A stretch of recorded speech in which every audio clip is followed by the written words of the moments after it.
49ers dominate the Arizona Cardinals 41-22. And I mean, easily the 49ers' best win of the season so far. I'm Andrew Pasquini, joined as always by Jason Aponte. It is an instant reaction. And boy, oh boy, Jason, these instant reactions are much, much easier when they follow up games that we just watched. Well, especially when the Arizona Cardinals do two things that I probably have never seen in a football game: 17 penalties Yes. and the most completions ever in an NFL game, Jacoby Brissett. I mean, you have to love football, man. In an absolute blowout, he has the most completions in the history of the NFL. So do we? I'm confused. Do we start at negative, being like, "Well, how could the Niners give up so many damn completions?" Jason Aponte, what are we doing out there? No, obviously we're not doing that, right? The Niners win 41-22. He completes as many passes because he had to throw the ball 57 times.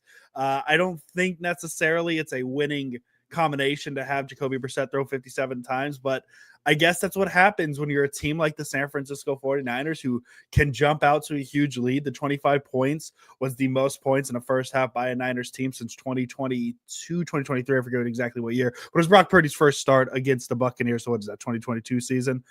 So it goes to show what getting a big lead can do for a team. But Jason, I really want to start at the very beginning. Sky Moore, 98-yard kickoff return, putting the Niners at the 2-yard line to set up a one-play scoring drive for the 49ers. You blinked, and the 49ers were up 7-0. And from that point on, it just kind of felt like it was the Niners' day, and it really was. What's funny is George Kittle literally said it in the press conference that Sky Moore is close to breaking one, and nobody wanted to hear that after that Rams game, but he was absolutely right. And the shortest drive of 49ers history that allowed a touchdown. So just a good omen off the Yeah. rip. But man, George Kittle knows special teams. Man, we should listen more when he speaks. George Kittle knows ball, dare I say. So, yeah, the Niners score a one-play, 1-yard drive to start the game because of a Sky Moore. But then the Brock Purdy show started, Jason Aponte.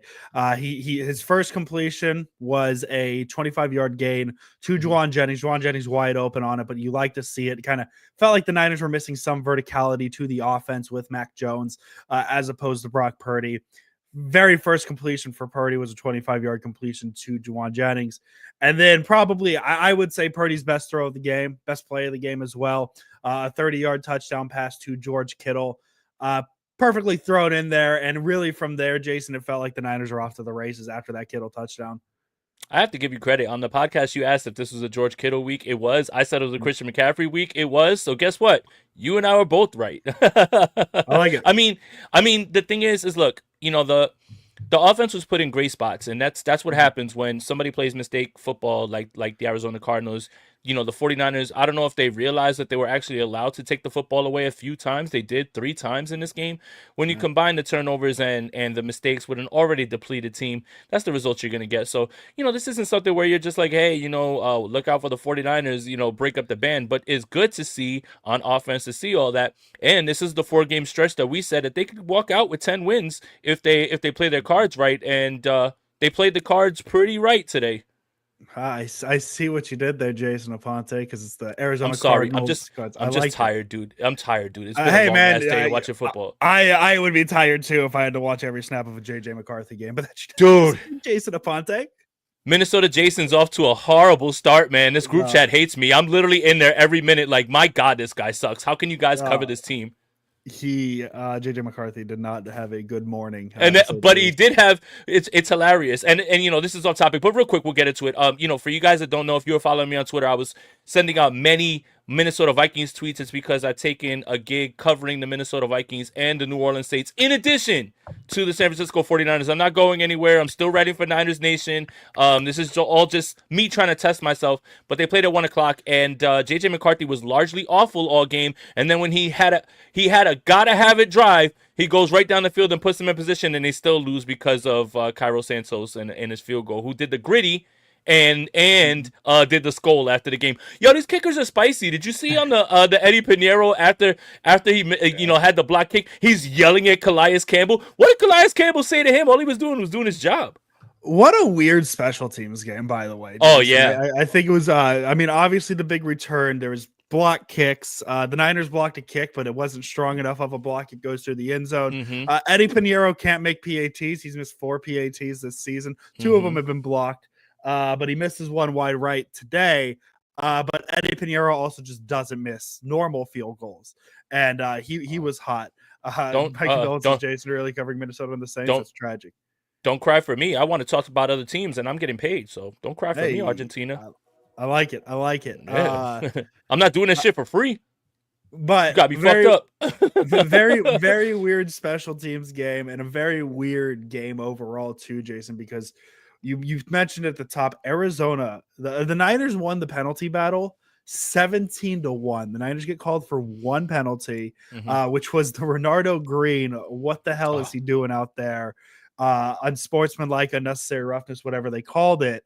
But Arizona gets called for 17 penalties for 130 yards. And you kind of think of how many big plays. I mean, the Trey McBride right after the Renardo Green penalty, that kind of weird touchdown celebration. Apparently that's a no-no. Yeah, no, well, it was this that they banned, which is that and the CD Lamb point, but he did this, which is it's all the same thing. It's all the same thing. You can't do it. You can't do it. Point of emphasis. Point of emphasis, and I emphasized the wrong syllable. God damn it, Andrew! Come on. Let's go, man. I'm hopped up on coffee. I've got 3 more articles to write before bed, man. You're starting hot, and I love it. But yeah, so 17, including the Calais Campbell on the block of the 62-yard attempt at the end of the half.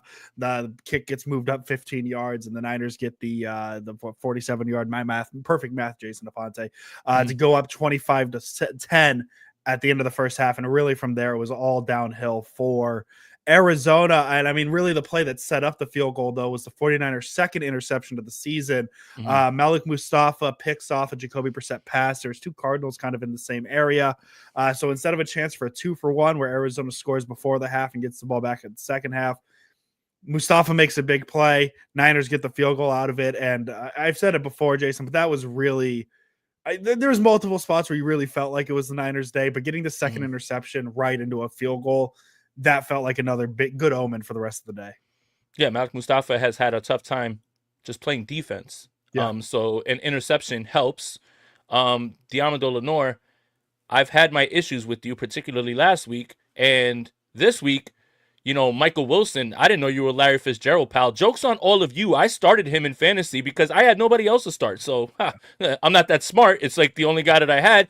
15 catches, 138 yards, and then he turns that interception. He's dying for a pick 6, but he played a little bit better. Renardo Green, you can't do that. You can't do that. No. You can't do that. Like, the one thing that I will say is the 2 people that I do not want ever angry at me, besides my parents, are Robert Saleh and Kyle Shanahan. Imagine getting ripped by Robert Saleh, and then you get to walk away, and Kyle Shanahan's ripping you, and then they both say, sit the fuck down. Like, you just can't do it, Renardo. So, that's what it was. And then, Upton Stout, man, look, he is a coverage liability. That's not up for debate. They're throwing the football at him. He's very small. He has a tough time, covering. But that was a big play on the goal line, like a big man play. So, that physicality is still there. So, overall, kind of a mixed bag at times when it comes with this defense, when you look up and you see how many yards the Cardinals put up and, what they did. But, those penalties, all that stuff, goes up. But the 49ers were extremely efficient on offense, which is, what we talked about they need to do the rest of the season is essentially carry this defense. And that's, you'll need 1 or 2 timely plays from your defense, which, the 49ers got. You're going to need to pretty much go down there and score every single time, just like the 49ers did. Yeah, and I mean, that's basically what they did today. The 25 points would have been enough to win the game with Arizona finishing at 22. But really the big sequence of the game was coming out of the half, Arizona down 25-10. They get the ball. They go 3 and out, but it was a very eventful 3 and out. As they open the drive with an incomplete pass, Greg Dortch gets a 9-yard reception, but Arizona called for an illegal shift, pushes them back to set up a 2nd and 15. There's a 12-yard pass. To move it, sets up a 3rd and 3. They get 2 yards to set up a 4th and 1. They go for it. They give it to this Bam Knight. He takes it 60 yards to the house. But hey, Nick Martin making the play of the game, drawing a holding, Jason Aponte. It was a huge holding, obviously. It pulls it back from a 60-yard touchdown run to a 9-yard penalty. and instead of a touchdown to cut the lead to 1 score, it is now Niners ball with a chance to push it, and Eddie Pinheiro makes a field goal to make it 28-10. What was your thoughts on the touchdown that was nullified by one of the 17 penalties by Arizona? First of all, my thought is you ain't shit. I can't believe that you went there. You know, Nick Martin I drew a flag like I read tweets, man. Like he drew a flag like James Harden draws a foul going to the hoop, man. Like so he can get to the line and hit two, right? Head flail, yeah. Hey, oh, and by the way, guys, the national nightmare is over. Nick Martin got on the field, guys, and he did so much that some of you didn't even realize he was on the field at all. But yeah, that's just that. It was just that type of game, you know, for Arizona where, you know, the penalties and everything and nullified everything. You know, you look at this defense, and this is how these games are going to go moving forward for them. You know, against better teams that don't penalize themselves, things are going to get a little hairy. I can see why people are, you know, like, hey, you know, yeah, we won, but, you know, there's no but, you know, but still, you know, it's concerning. It's a little concerning. Yeah. You know, there was definitely plays where guys are running wide open. You know, Michael Wilson shouldn't have that many catches, especially when there's no Marvin Harrison and Zay Jones. And, you know, Trey McBride's the only guy on the field. What do you have, 10 catches and a tug? You know, yeah. I know that, you know, I make the analogy of a basketball player who, you know, when Luka Doncic puts 35 on your head, you're not like, hey, who the hell's 77? It's just, you know, he's really good. But damn, still, can we get a body on him or something, man? Yeah, this is realistically what the rest of the season is going to look like. Is the 49ers are going to have to put up 30, 35, 40 almost every game if they want to get this done and they want to carry themselves. And, you know, today was a perfect example of that. But that's what you get, right? You know, Ricky Pearsall not all the way back, like one catch in this game, right? You know, Juwan Jennings had a nice play today. Christian McCaffrey's still good. You know, George Kittle's still there. You know, but this is what it's got to look like. You've got to be able to put up points. Drives have to end in points, whether they're touchdowns or field goals, preferably touchdowns, but they can't end in turnovers and punts. And that's not the way the 49ers are going to win games down the stretch here. Hey, Nick Martin had 7 tackles today, by the way. Jason Aponte, just throwing it out there. Hell, what in garbage time? He said I was surprised by that number too. Special teams? I didn't think it was 7. I did not. Whose numbers are those? It says Ed Martin. I believe that's Nick Martin. But whose numbers are those? What site? ESPN. Don't know if you've heard of it. It's a small and pop. Yeah, but that's fine because PFF will be like, one guy had 3 pressures and then you look at another site, 12 pressures. Like, you know, like I don't know who the hell's doing the counting or if they're even watching games at this point. But good for Nick Martin, man. He got on the field. Look, see, guys, he's on the field. It's not a wasted pick. Everybody can stop crying. So the field goal makes it 28-10. Diamador Lenore makes his interception. Zigs and zags his way up the field. Gets the Niners back. It really a big play because again, it's 28-10 at that moment. Arizona touchdown makes an 11-point game. Kind of could be a weird situation, right? Instead of Arizona being in the red zone, it is now the Niners in the red zone. And 5 plays later, they put the game away, make it 35-10. Brock Purdy's second touchdown of the game. Kittle's second as well.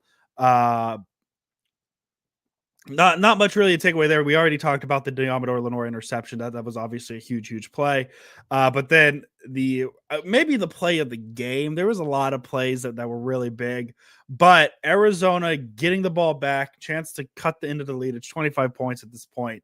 And kind of like the play in Los Angeles in week 5, Jason. Higgins gets the ball. He looks like he's going in for the touchdown to cut in the league. And Upton Stout, which I know there's some issues with coverage with him, but boy, he is so good around the ball. He punches the ball out, recovered by Keon White. Niners get the ball back. They go 3 and out. They force a punt, but instead of a touchdown, it's 0 points for Arizona. And again, that's kind of the weird part of this day for the Niners defense, because I think at some point you'd say maybe not the best game of the season, not a good game per se. I mean, especially considering 488 total yards, 458 of them being passing. Again, that might be a product of Brissett throwing the ball a lot, but the Niners made plays when they need them. 3 turnovers, which I believe, without looking, has got to be the most they've had all season. They came up when you needed them, but then there's individual parts like Michael Wilson having 185 receiving yards, like Trey McBride having 110 receiving yards, like how big of a game they had passing. But it doesn't really matter when you force 3 turnovers like the Niners did today. Well, that's the thing. It's going to be bend but don't break, and it's going to be, can you give us one play, two plays? But largely, the 49ers are going to have to win games on offense, and they are Yeah. going to have to score as many points as possible and not punt the football. Like, this is, Mhm. look, this is the state of the 49ers right now. This is it. It's not up for debate. Unless there is some miraculous remember the Titans type of turnaround with this defense in which a bunch of people figure things out, or they move somebody from offense to defense and they figure it out, they are going to give up points every single week.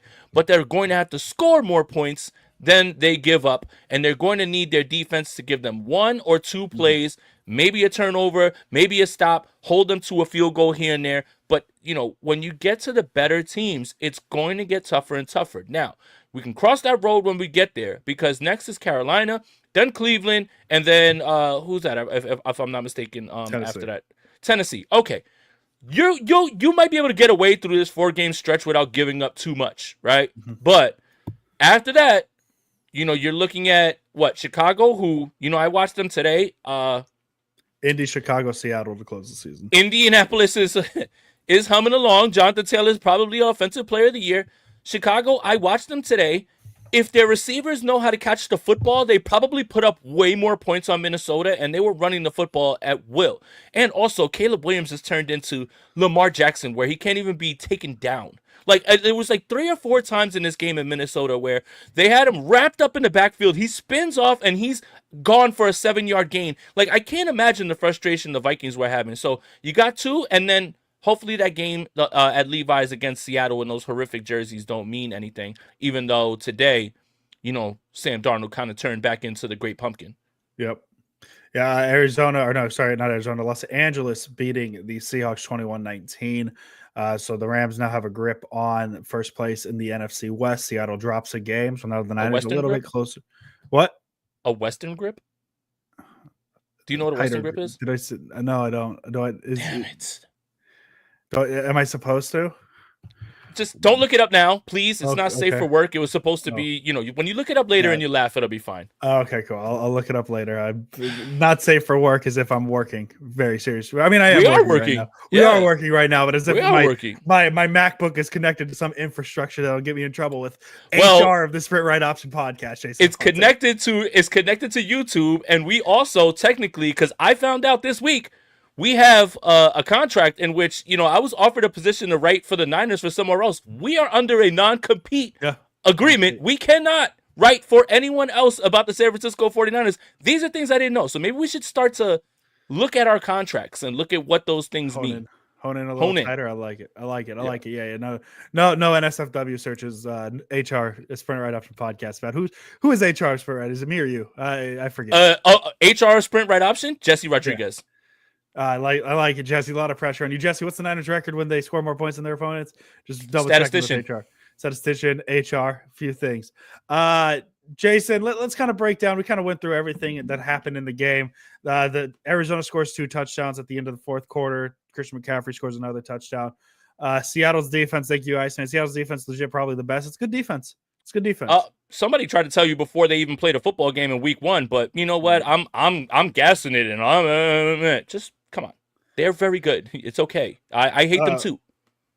Jason Aponte, Brock Purdy, his return. Let's talk about it just for a bit here. Let's do it. 19 for 26, 200 yards, 3 touchdowns. I thought he played well. I thought he played fine. I think he was a beneficiary of a lot of short field positions. Obviously, that's not his fault. He has to play with where the ball is. I had a couple of no throws, especially that one near the end zone. 2, I believe, back-to-back drives. He had it, third down that should have been intercepted. One of them, all right. I'm going to shoot him some bail on one of them because the linebacker did sink on George Kittle, but he sank and saw him and dropped back. And, Brock was like, oh, I got it. And when he threw it, he was like, like it was almost one of those things where he's like, oh, shit. Like he just, so that, but that other one, the other one, I don't know what the hell you were looking at, dude. He thought he had DeMarcus Robinson, kind of floated it downfield. Should have been intercepted, was not. But I think it was a good game from Brock Purdy today. The first throw, that first touchdown throw to George Kittle was was really fun. That like the feeling was back in that moment. So what did you think about Purdy's return today? Yeah, I just wonder if he did enough to take the job from Mac Jones. Well, Mac Jones I got the wonder. win. He sealed. Mac Jones put the game away today, man. Just throwing it out there. Technically, Mac Jones got his job back. Yeah. As the backup quarterback and coming in and kneeling it out. But yeah, I understand why he was in there at the end of the game. You want to continue to get him in the flow. Everybody's worried about re-injury and all that stuff. You want him to build that up. Kyle wanted to put 40 up real bad. Like he wanted to put up 40 real bad. That too. But I thought he was good, man. I thought he was real good. That looked like Brock. It didn't look like he was rusty or anything like that. Now, given you have to make sure that you contextualize. The Arizona Cardinals are missing very, very important pieces on their defense. And I saw a stat that said that they have more injury or based off of injuries, they have more games missed than the 49ers. They're right ahead of them. Like that's how banged up they are as well too. So I'm not shooting them any bail or anything like that. Like fuck the Cardinals, they suck. But you have to think about like, Will Johnson's not there and Browning's not there. And like these aren't just like, hey, they're and then Max Melton leaves the game or it was Garrett Williams that left the game. Yeah. Like these guys are banged up, man. But look, this is what we were talking about all week. This was a perfect landing spot for Brock. Knock the rust off. You see the ball go through the hoop against a trash team. You start to gain that confidence and you start to move. This is it. I don't understand why people are ready to rush to criticism of Brock because he beat a team he should have. If he beat a team that he should have, we should be happy that he's taking care of business, right? Like that. Like I've never understood that sentiment where it's like, oh well, it's the Cardinals. Shouldn't we be happy that they're doing exactly what they're supposed to do, or did you want that game to be a lot closer? Did you want him to struggle? Like that part will never really make sense to me. Like if I'm playing a fifth grader in basketball and I dominate him and he's been popping shit or whatever, right? Y'all are like, damn, it's just a fifth grader. Yeah, well, he was talking shit. I'm supposed to let him win? No, like, you know what I mean? I've never understood that sentiment. So yeah, Brock was great, man, and that's fine. That's good. Let's keep building. Let's keep getting you out there. Let's get those reps. Let's get this offense rolling because it's going to need to roll after this next 4-game stretch, and it's going to have to be flawless down the stretch. Jason, good game from Purdy. Let's move on because we finally get to say it. 11 games into the season, the 49ers finally have a 20-yard rush. Oh, yeah. McCaffrey did it. McCaffrey, 13 for 81, 2 touchdowns, 20-yard long. And then he has 5 receptions, 40 yards, and a touchdown, a trifecta of touchdowns for Christian McCaffrey on Sunday. He's good. Like he's good. I have some issues with his running ability today. Those running abilities looked much better. I think he had multiple big runs. I think there was like a 15-yard in there, but the 20-yard run. Christian McCaffrey starting to kind of return to form. You mentioned it though that this Arizona defense you can run against. McCaffrey did that, but you got to feel good with where McCaffrey is. And I think the good news is that the more weapons that come back, the less of the workload will be on him. Yes. And that's important, right? Like keeping him fresh, still using his gravity on the field. You still want him on the field because of the attention that he draws. All of those things are true. And he looked great today. Like it just, again, it's all about getting this offense in motion and getting them rolling into the place that they need to be if this team is going to win a playoff game, if this team is going to win 2 playoff games, right? Like the way that you're going to win these games is going to be on the back of your offense. Your defense is going to have to bend, not break, and then make 1 or 2 plays. But this offense is going to have to be the engine that drives this team. And I wrote a whole article about it. There's no way that this team can go through the rest of the stretch of this season only scoring 22 points per game. Not going to happen. That's not how you're going to win these games. So this is what you want to see. You want to see all these things. Now, Ricky Pearsall's back. Juwan Jennings is rounding into form. George Kittle's back. Brock Purdy's back. Now the emphasis of just giving Christian McCaffrey the ball until he pukes, it doesn't have to happen as much. Yeah. So maybe the efficiency rises and, you keep him and you keep his gravity on the field, but you don't have to force feed him anymore because you're getting all these guys back. And, look, man, maybe I'll live in delusional world and I'll still say it.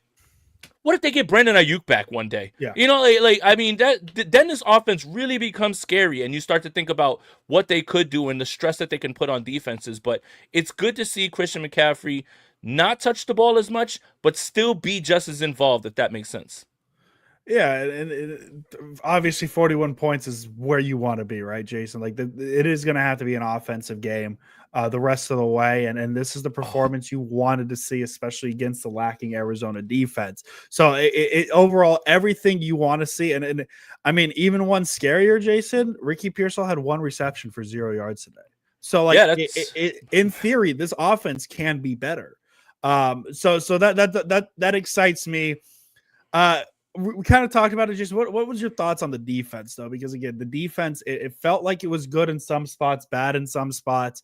It was just kind of an up and down situation where I would say there's probably more bad than good. But at the end of the day, only 22 points allowed, 3 turnovers. Like it really came through in the second half.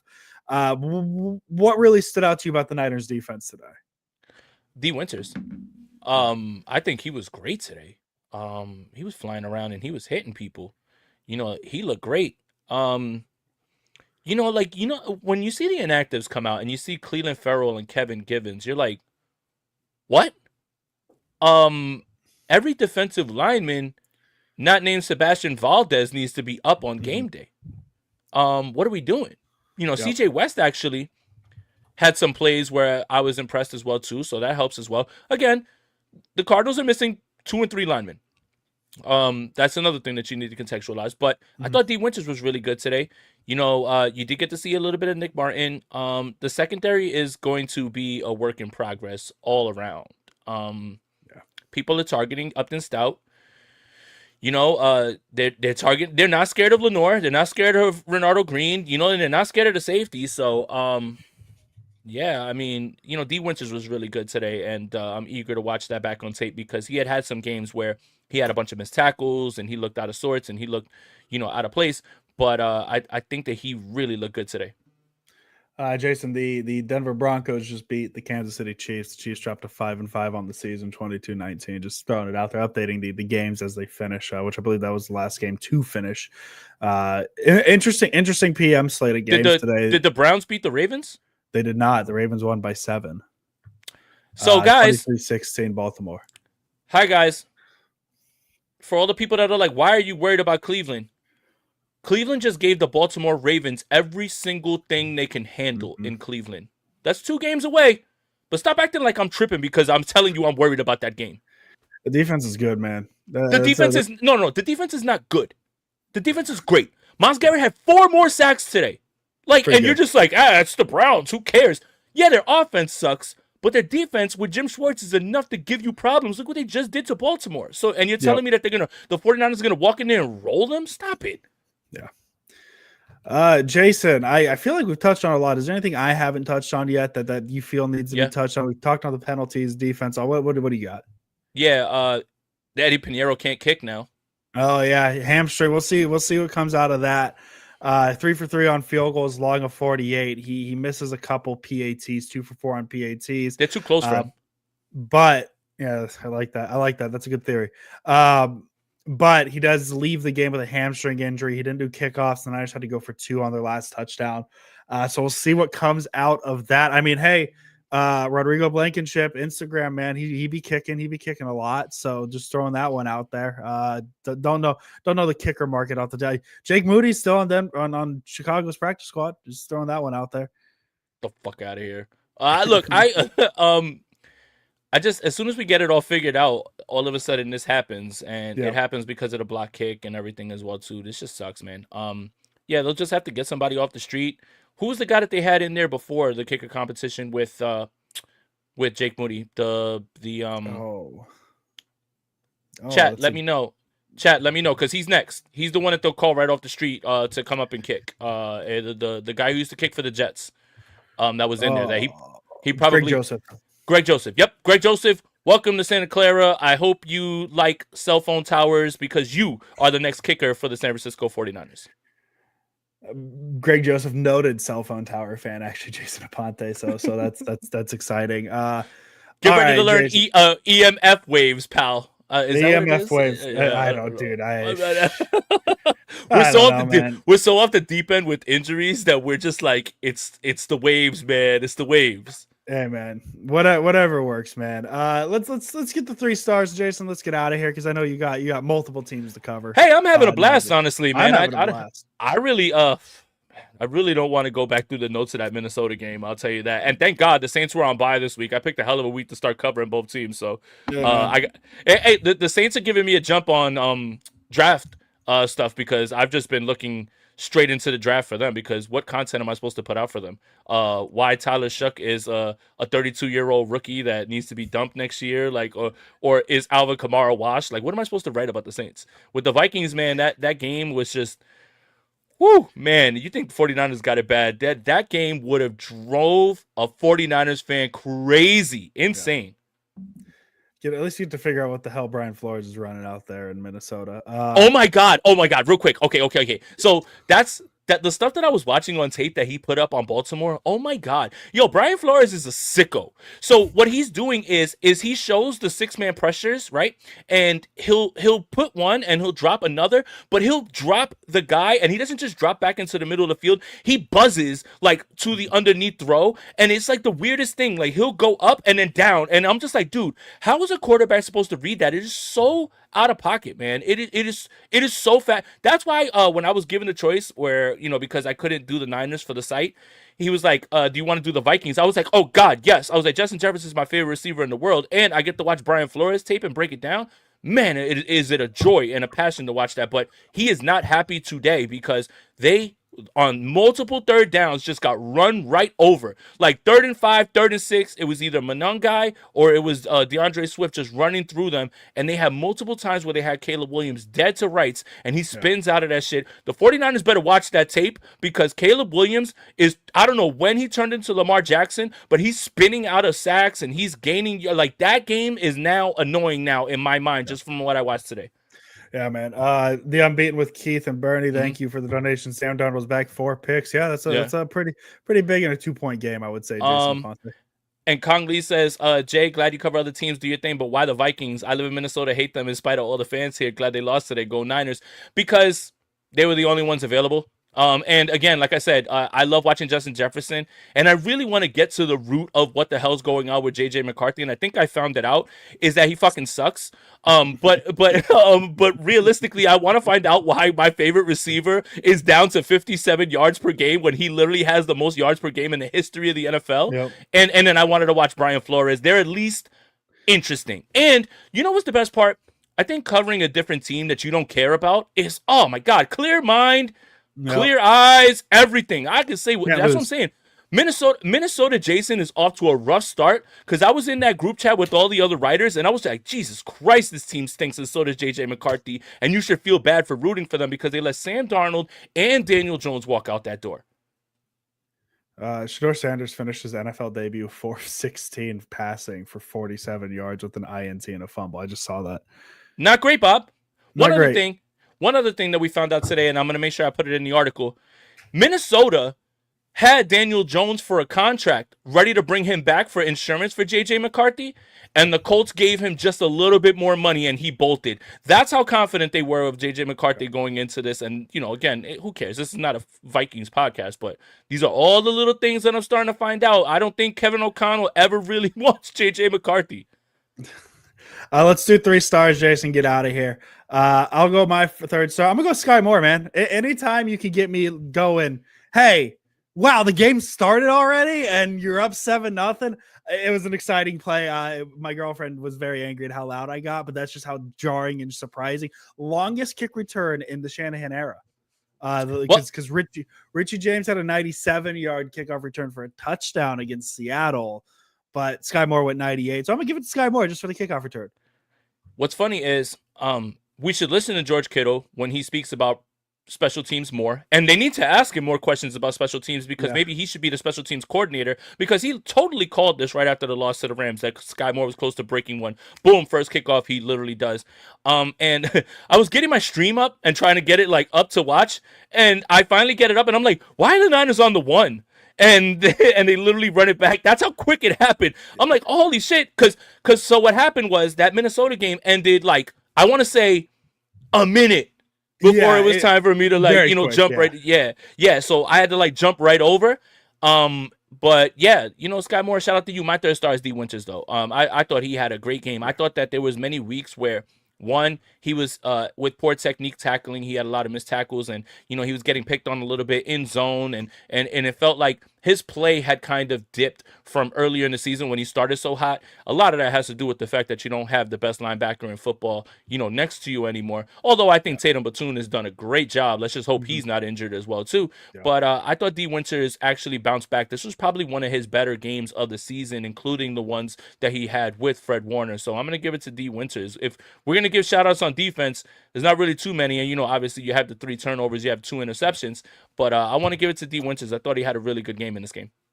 I'm gonna go George Kittle, my second star, 6 receptions, 67 yards, 2 touchdowns. His first multi-touchdown game of the season. That first touchdown, his longest reception of the season at 30 yards. Just felt good to see Kittle really impressive his last 3 games, especially after being held without a target in his first game back. I believe he has like 19 receptions and 4 touchdowns in those 3 games. So I'm gonna give it to Kittle. He looked really impressive today. Yeah, I would have said Kittle too, but I'm gonna say Christian McCaffrey.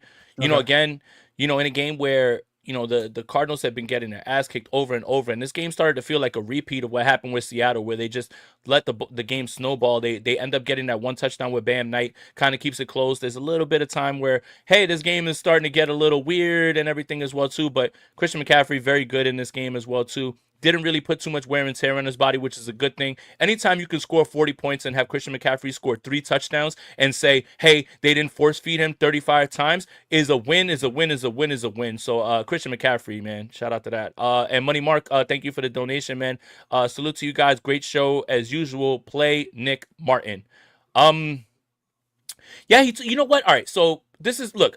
We joke a lot and everything as well too, but Nick Martin is taking his first snaps as Sam. So this must be something that they're working on, right? So Yeah. for the people that like Sam, Mike, Will. Mike is what Fred Warner and Batoon play. He can't play Mike. Will is what he was backing up with Winters, but you'd have to wait for Winters to come off the field. Sam is where Luke Gifford was playing, but that's in base.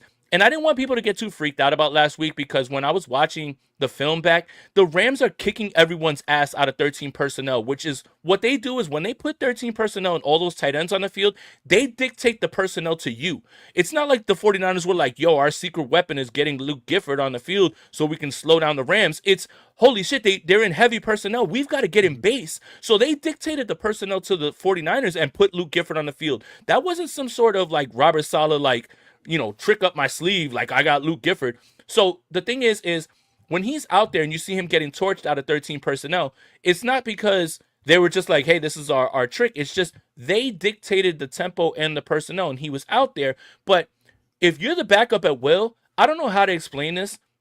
Sam, Will, and Mike might as well be the difference between defensive line, linebacker, and secondary. In responsibilities and run fits and everything that you need to do, especially in cover 3, all 3 of these things are completely different. So that's why I didn't want people to freak out about Nick Martin not being on the field, right? He would need a D Winters injury, which God forbid to happen to get on the field. But they are trying him now as Sam. They obviously have been working through it during the week at practice. They obviously saw some things that made them encouraged by it because he went out with warm-ups and he was the first one out there. Gifford got on the field first, but Mhm. if he's learning and he's getting there, that could be an interesting development. But again, the 49ers aren't in base a lot. They're just not. And that's not how the league is. The Rams are doing something right now with that 13 personnel in which they're just showing a wrinkle that nobody has adjusted to yet. And they're kicking everybody's ass out of it. They're throwing the football out of it. They're running play action out of it. They're running the football out of it. It's just good offensive play calling, and Sean McVay has found a new wrinkle in a way to really confuse defenses. But it's good to see Nick Martin out there, but obviously he's doing some things in practice that are good if they got him out there in Sam because it's a completely foreign position than it is Will. I like that breakdown, Jason. A lot of good information there with the Nick Martin conversation because it's one that's gotten a lot of attention, and he does get on the flip field today. We mentioned 7 tackles. However, he's not going to be my first star. My first star, I'm going to go with Christian McCaffrey. Nice. I thought McCaffrey had a very good game, 3 touchdowns. Feels like he's slowly getting back to the running game that we need. 6.2 yards per attempt today, 13 carries for 81 yards. And then he had a pretty big reception too, that 15-yard on the 3rd and 15 in the fourth quarter, right before his final touchdown of the game. Anytime you get a trio of touchdowns, you're probably going to be my number 1 star. And that's what Christian McCaffrey is. I'm going to take the low-hanging fruit. It's going to be Brock Purdy for me. I Yep. think when you have that long of a layoff, I don't care who you're playing. When you have that worry about the toe, you saw a little bit of the mobility, but for me, I was fine with the way he was operating the offense. Looked very familiar, felt very calm. Never really felt like it was moving too fast for him or anything like that, which is what I was seeing with JJ McCarthy all day today. And not that obviously that's a guy in his fifth start, but what I mean is, when you have that rust factor and you have everything there, it does help that the defense made it a soft landing. It does help that the Arizona Cardinals were a soft landing, but Brock Purdy looked exactly the part, and that's exactly why you paid that guy all that money, is because when he gets out there and he gets an advantageous matchup, he takes advantage and he whips ass. Good to see you back, 13. Don't ever leave us again. We love it, Jason. Niners win 41-22, a big win for the 49ers. Next week, they will take on the Carolina Panthers on Monday Night Football. We will really? return. Yeah, it's Monday Night Football next week. I'm going to be up until... No, but I'm going to be up until like 3, 4 o'clock in the morning. Yeah. The 49ers don't care about me, bro. Oh, that's good, though. What time does Minnesota and the Saints play? Minnesota on Sunday. Let's see here. I got you, Jason. Who does Minnesota play? Man, I gotta get more in tune with them. I know too much about the Niners. 10 a.m. Minnesota at Green Bay. Oh, nice. Great game. And then the Saints, 1:25, 4:25 your time, Falcons Saints. Oh. Well, 2 divisional matchups. That's fine. Kirk Cousins probably will be playing. Hey, before I let you leave, Jameis Winston today. Assessment. Jameis. Lost, didn't win. Looked very Jameis-y, especially that last throw in the end zone. The receiver stopped. Wandell's got to keep running on that one. Kind of Jameis, just a normal Jameis experience. Listen, I picked the Giants to win because of Jameis. Didn't happen. But he looked fine. He looked solid, and I think he looked maybe better than the quarterback on the other side. But it's a conversation for another day. That's where I was going. Are the Green Bay Packers frauds?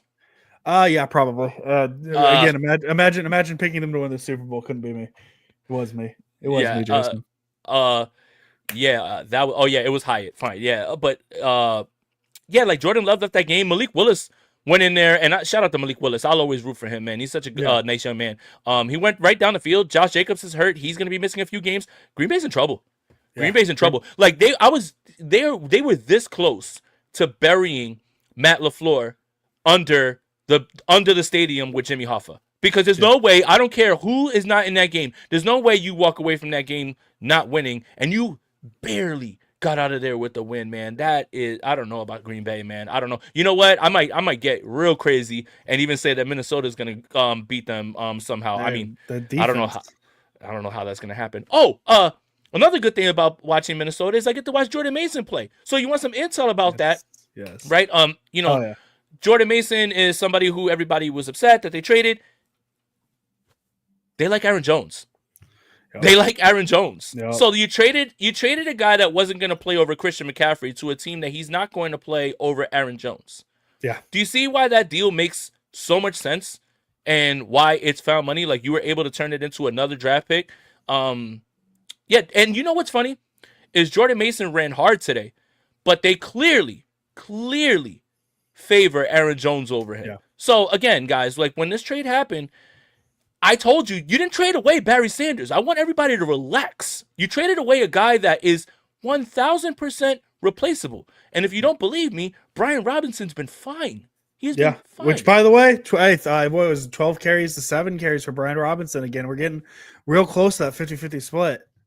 Yeah, and look, again, Robinson's fine. And it's just the idea that, the 49ers made some grand mistake trading away Jordan Mason when we can't even really get Brian Robinson on the field. Hell, Jordan James is inactive every single week. When was Jordan Mason going to play? And then you trade him to Minnesota.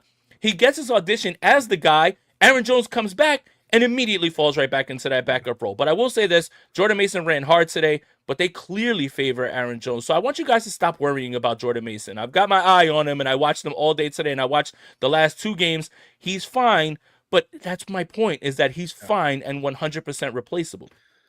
Perfect. Well, Jason, that'll do it for this week. Oh, go Do you prefer kill prefer? shot Brock or layup Brock? I would prefer a little more layup Brock than kill shot Brock because sometimes there's some weird plays that happen. But I mean, I understand why it's a positive because more sometimes he does get a big play out of them. But a couple near interceptions today, I would prefer him to play a little safer sometimes.